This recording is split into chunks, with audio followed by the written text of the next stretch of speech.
जी अस्सलाम वालेकुम। यासीन आपके साथ हाजिर है। आज है 14 अगस्त और बुध का दिन है। इस हफ्ते का तीसरा वर्किंग डे है और आज का दिन हमारे पाकिस्तानियों के लिए बहुत बड़ा दिन है और ख़ास तौर पे आज हमारा जो 14 अगस्त है वो हमने कश्मीर के लिए मुख्तस किया हुआ है। कश्मीर की सॉलिडेरिटी के हवाले से आज का दिन हम मनाया जा रहा है और आज हम 72वां यौम आज़ादी मना रहे हैं।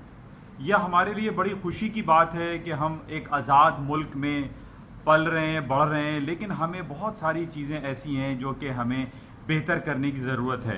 तो हमें आज ये अहद करना चाहिए 72वें यौम आज़ादी के मौके पे कि हमारा आने वाला कल गुजरे हुए कल से बेहतर हो। और ख़ास तौर पे मैं तमाम लोगों को, जहाँ तक मेरी आवाज़ जा रही है उसमें मैं सफाई सुथराई के हवाले से बहुत ज़्यादा ज़ोर देना चाहूँगा कि अभी ईद उल अज़हा का मौका है और लोग अपनी कुर्बानियों में मसरूफ़ हैं, लेकिन जो हालात पूरे शहर के हैं वो बहुत ज़्यादा दगरगू हैं, हालात बहुत ख़राब हैं, गंदगी, सफाई सुथराई का बड़ा फुकदान है। इसको हमें बेहतर करना चाहिए और आज ये अहद करना चाहिए कि हम 73वां यौम आज़ादी जब मनाएं तो बहुत ही सफाई सुथराई के साथ मनाएं। तो बहरहाल आज इस हफ्ते का तीसरा दिन है, बुध का दिन है और 14 अगस्त एक बड़ा दिन पाकिस्तानियों के लिए है और हमारी दुआ है कि पाकिस्तान और इंडिया के दरमियान जो कश्मीर के हवाले से जो तलखियाँ बढ़ती चली जा रही हैं वो कम से कम हो, ख़त्म हो जाएं और हम तमाम लोग दोस्ती के रिश्ते में कायम रहें, ना कि हम दुश्मनी रखें और एक दूसरे को मारने के दर पे हों और जंगी सूरत हाल बर्पा करें। बहरहाल कुछ मार्केट के हवाले से जो हम बात करते हैं, हम ये देख रहे हैं कि पिछले 10 दिन पहले जो मिस्टर डोनाल्ड ट्रंप की एक ट्वीट आई थी जिसमें उन्होंने 300 बिलियंस ऑफ डॉलर की इंपोर्ट्स पे ये कहा था कि वो 10% जो है वो ड्यूटीज़ लगा रहे हैं, जिसकी वजह से पूरी दुनिया की स्टॉक मार्केटों में एक भूचाल जैसी कैफियत बर्पा हो गई थी और वो सिलसिला तकरीबन हम देख रहे हैं कि 3-4 दिनों से मुसलसल ज़्यादा चल रहा है। अच्छा, कल भी यही सूरत हाल रही और कल शाम को मार्केट में बहुत ज़्यादा अप्स एंड डाउन्स मूव आ गई। स्टॉक मार्केट है, S&P, Dow Jones, gold, silver मार्केटों में बहुत ज़्यादा मूवमेंट आई और हम ये खबर ढूंढ रहे थे कि ऐसा क्या हुआ। तो मेरे पास मुख्तलिफ खबरें ये आई कि जनाब वो जो 1 सितंबर से डोनाल्ड ट्रंप साहब वो जो 10% ड्यूटी लगा रहे हैं उसको डिले किया गया है और वो 15 दिसंबर से ड्यूटीज नाफिजुल अमल होगी। अभी ड्यूटी नहीं लगाई जा रही, जिसकी वजह से हमने ये देखा कि सुबह अर्ली मॉर्निंग जो मार्केटें तकरीबन 2% डाउन थी, S&P, Dow Jones, Nasdaq market लो बना रही थी, वो अचानक शाम 7 और 8 बजे हमने देखा कि स्टॉक मार्केटें हाई पे हाई जाना शुरू हो गई। गोल्ड की मार्केटें जो 1544, 1546 पे 7 से 8 साल के हाईएस्ट लेवल पे खड़ी थी, मार्केटें स्लम्प हो गई, डाउन हो गई, गिरना शुरू हो गई और 1488 का मार्केट ने लो कर दिया। ऐसा क्या हो गया कि मार्केट में इतनी ज्यादा मूवमेंट? खबर ये लगाई गई कि जनाब ट्रंप साहब ने ये ऐलान, बल्कि ट्रंप एडमिनिस्ट्रेशन ने ये ऐलान किया है कि 1 सितंबर से नहीं बल्कि 15 दिसंबर से वो टैक्स नाफिजुल अमल होगा, जिसकी वजह से मार्केट में भूचाल जैसी कैफियत आ गई। लेकिन मैंने काफी लोगों को ये कहा और कल भी मैंने अपनी एक ऑडियो स्पीच में मैंने आपको जिक्र किया था कि इस वक्त मार्केट में जो सबसे ज्यादा मूवमेंट होने की वजह है वो लेस वॉल्यूम है और लेस वॉल्यूम की वजह है वो ईद उल अज़हा और हज के हवाले से पूरी इस्लामिक वर्ल्ड में, इस्लामिक स्टेट में हॉलिडे मूड है, छुट्टियां चल रही हैं, लोग अपनी कुर्बानियों में मसरूफ हैं, लोग हज में मसरूफ थे, जिसकी वजह से पूरा बैंकिंग फाइनेंशियल सिस्टम बंद पड़ा हुआ था।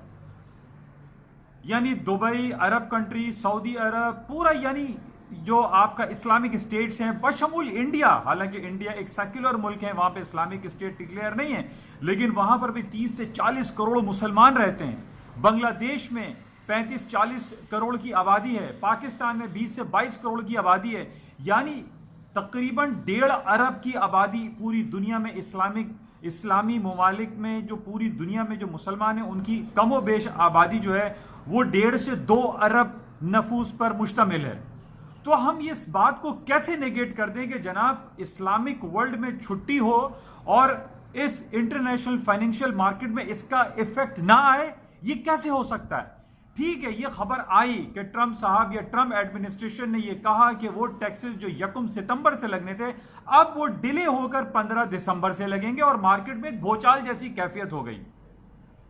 हालांकि हम तो ये पिछले 6 महीने से देख रहे हैं कि ये ट्रेड वॉर के हवाले से बातें चल रही हैं। अमेरिका और चाइना एक दूसरे के दर पे हैं और दोनों ममालिक एक दूसरे के ऊपर जो है डिफरेंट टैक्सेस लगा रहे हैं। वो अपनी चाइना फार्म प्रोडक्ट के हवाले से बैन लगा देता है कि हम soybean, wheat, corn, cotton America से नहीं खरीदेंगे।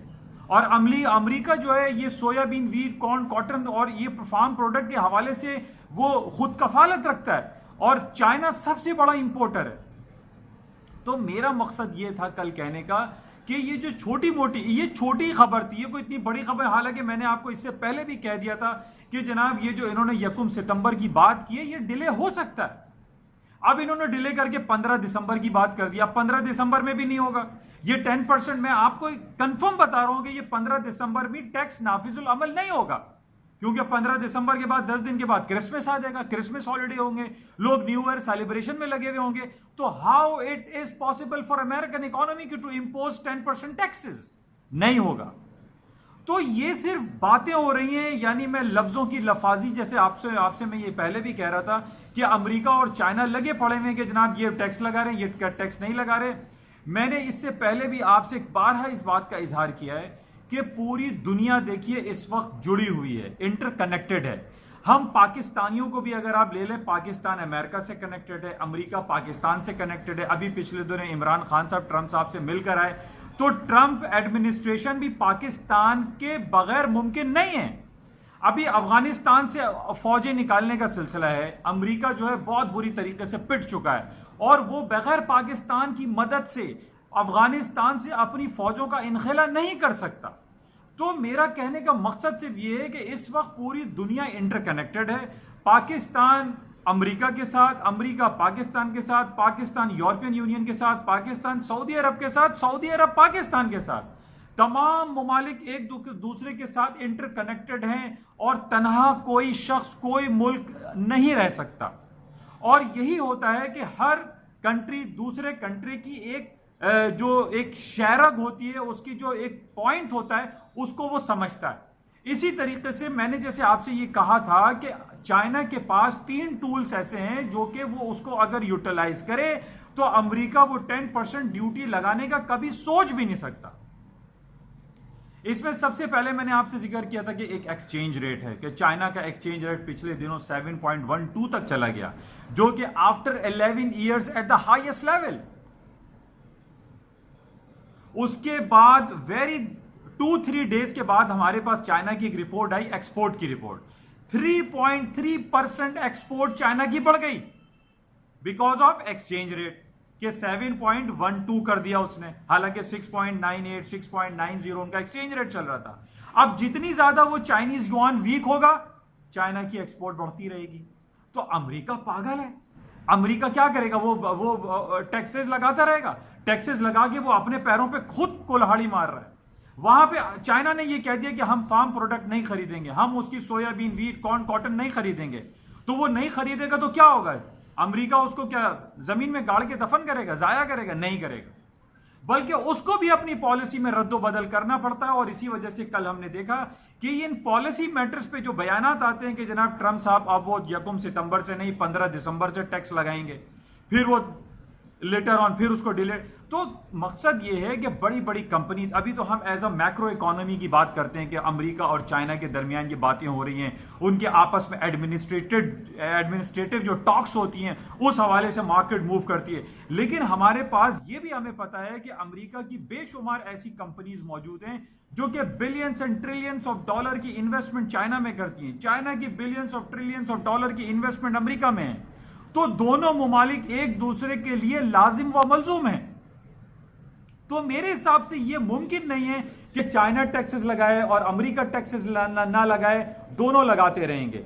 अब मैंने आपसे 3-4 कंपनीज का हवाला दिया था कि जनाब एक मॉर्गन स्टैनले एक कंपनी है, बैंक है, जो कि 51% शेयर खरीदने जा रहा है चाइना। मल्टी नेशनल कंपनी है जो चिप मेकिंग कंपनी होती है, AMD है, क्वालकॉम है, ये सारे चिप्स बनाते हैं। ये जो इनकी जो सारे कंप्यूटर से और मोबाइल से रिलेटेड जो कंपनीज हैं वो वहां चाइना में बन रही हैं। तो ये मुमकिन नहीं है कि दोनों एक दूसरे के खिलाफ टैक्सेस लगाएं और फिर बाद में उसमें रद्दो बदल ना करें। हम ये बारहा ये चेक कर चुके हैं कि तमाम ये दोनों ममालिक एक दूसरे के ऊपर टैक्स लगाने के बाद वो बात करते हैं कि वो फाइनल डिसीजन को होल्ड कर रहे हैं, फाइनल डिसीजन को डिले कर रहे हैं, और इस बेसिस पे मार्केट जो है वो मूव करती जा रही है। बहरहाल आज हम सुबह से जो हमारे पास खबर आई है वो चाइना के हवाले से है।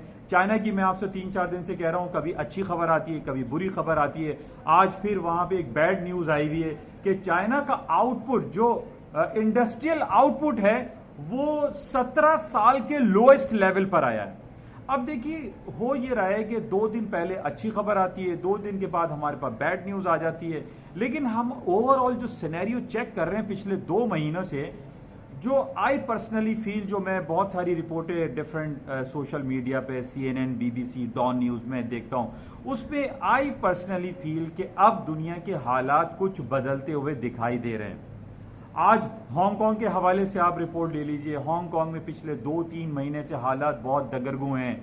एक्स्ट्राडिशन लॉ के हवाले से वहां जो सिलसिला शुरू हुआ था, चाइना के ऊपर अब इल्ज़ाम है कि जनाब चाइना जो है वो हांगकांग के ऊपर, हांगकांग के बॉर्डर्स पे अपनी फौजें लगा रहा है, जिस पे आज अमेरिका ने काफ़ी बरहमी का इजहार किया है। इसी तरीके से पिछले दिनों चाइना ने और रूस ने अमेरिका के खिलाफ बरहमी का इजहार किया कि वो वेनेजुएला पे अपनी फौजों की तैनाती कर रहा है, यहाँ के वहाँ के जो पॉलिटिकल हालात है उसमें अपना इंटरवेंशन करता है। तो अब इसके अलावा जर्मनी की आज रिपोर्ट आई है, वो थोड़ी सी बैड न्यूज़ आई है। सिंगापुर की फाइनेंशियल ग्रोथ डाउन हुई है।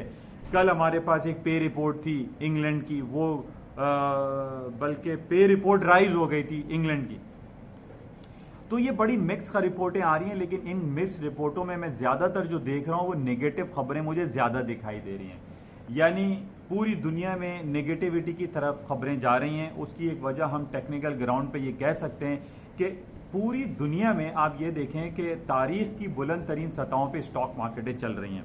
अब जैसे हम ये कहते हैं कि जब स्टॉक मार्केटें टेक्निकल ग्राउंड पे ओवरबॉट टेरिटरी में होती हैं तो उसके अंदर कहीं ना कहीं डाउनफॉल आता है। तो अब ये जो एक खिचड़ी पकड़ी है, हम कहेंगे कि पूरी दुनिया में ये नेगेटिविटी खबरें आ रही हैं। हांगकांग का मसला, चाइना का मसला, अमेरिका और चाइना के तल्ख तिजारती सिलसिले, फिर पूरे अरब कंट्री में जो मसले हैं, फिर ईरान जो ऑयल टैंकर्स पे अटैक कर रहा है, कभी अमेरिका के अटैक ऑयल टैंकर्स हैं तो कभी बरतानिया के हैं, वो आपस में एक दूसरे को मार रहे हैं।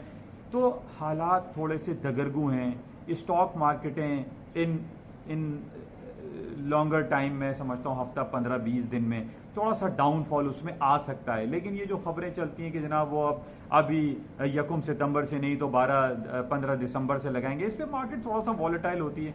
लेकिन आई पर्सनली फील जो खबरें हमारे पास आ रही हैं उसमें आई फील कि मार्केट थोड़ा सा अप डाउन साइड पे जा सकती है।